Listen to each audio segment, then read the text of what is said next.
14 फरवरी 2019। जब दुनिया Valentine's day मना रही थी, तब भारत ने अपने 40 वीर जवानों को खो दिया। ये दिन हमेशा याद रखा जाएगा, पुलवामा अटैक के रूप में। जम्मू श्रीनगर नेशनल हाईवे पर सेंट्रल रिजर्व पुलिस फोर्स यानी CRPF का एक बड़ा कॉन्वॉय गुजर रहा था। लगभग 78 गाड़ियां और 2500 से अधिक सुरक्षा कर्मियों का सफर। ये एक रूटीन मूवमेंट था, ड्यूटी का हिस्सा। लेकिन पुलवामा के लेथपुरा एरिया के पास दोपहर के करीब 3 बजे एक कार तेज रफ्तार से कॉन्वॉय की तरफ बढ़ी। कुछ पलों में एक भयानक धमाका हुआ। आसमान में धुआं छा गया, सड़क पर अफरा तफरी मच गई और 40 जवान शहीद हो गए।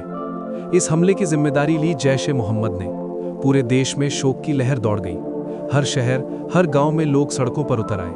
तिरंगे के साथ कैंडल मार्च निकले। हर आंख नम थी और हर दिल में एक ही सवाल था, अब क्या? उस समय नैतिक मतभेद एक तरफ रह गए। एकता और न्याय की मांग सबसे ऊपर थी।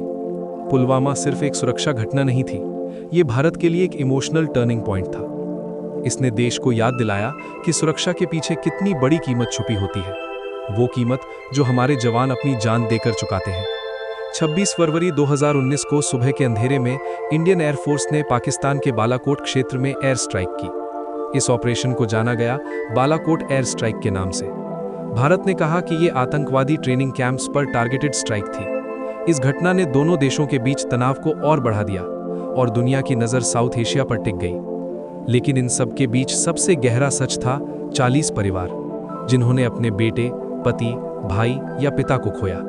यूनिफॉर्म के पीछे भी एक इंसान होता है, एक परिवार होता है, सपने होते हैं।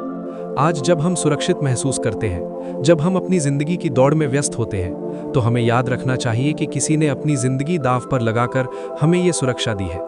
पुलवामा हमें सिर्फ दर्द की याद नहीं दिलाता, ये हमें एकता की ताकत भी याद दिलाता है। जब देश एक साथ खड़ा होता है, तब उसकी आवाज सबसे मजबूत होती है। शहीदों को विनम्र श्रद्धांजलि। उनका बलिदान हमेशा याद रहेगा। जय हिंद।